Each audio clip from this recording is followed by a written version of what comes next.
Jarrod Parker certainly got off to a rough start this season, but don't judge him on his 3.79 season ERA, because he's definitely figured things out.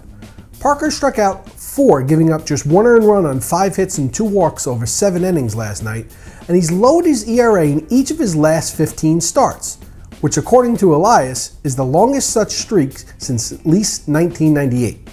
We call that trending. So is Jarrod Cosart a one-hit wonder? Well, he pitched again last night, and the youngster tossed a quality outing, leaving the game after 7 deadlocked at 2, giving up just 1 earned run on 7 hits while striking out 4. That's now just 1 earned run in his first 15 major league innings. Personally, I'm a bit leery on his prospects at this point, as he walked 4.8 batters per 9 in AAA. He walked 3 in just 7 innings last night, but was able to contain the damage.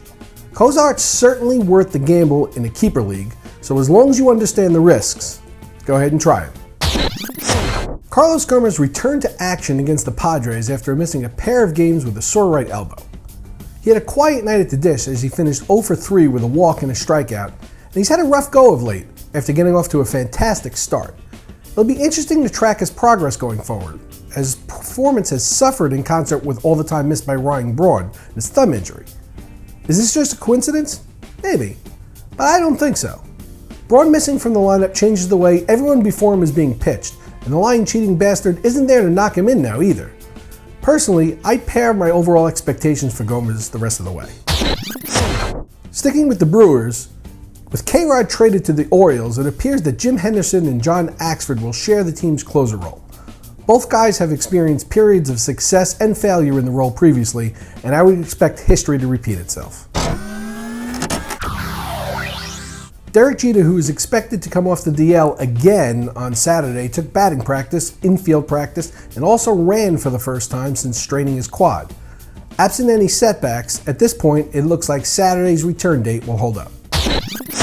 Miguel Cabrera will miss some time because of his hip injury, but at this point the Tigers have no intention of placing him on the disabled list.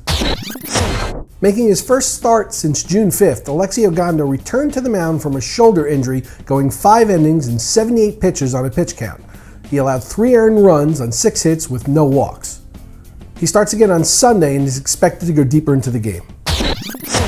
And in the "you can't make this stuff up" category, Joe Mauer was scratched from yesterday's lineup in order to join his wife for the birth of their twins.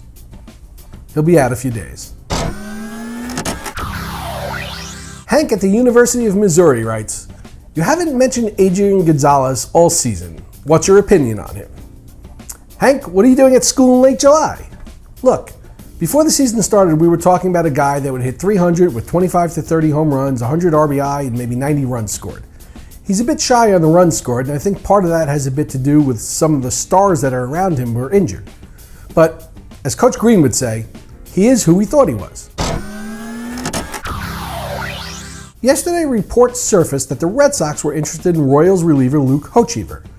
Remember Luke, the #1 bust pick in the 2006 draft?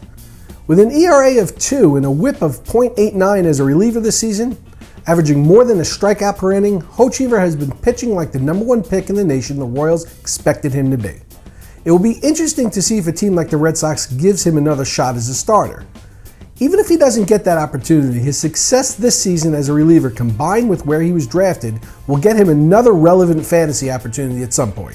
If not as a starter, as a closer. Don't forget the name, because in the end, Luke Hochevar may have some fantasy relevance after all.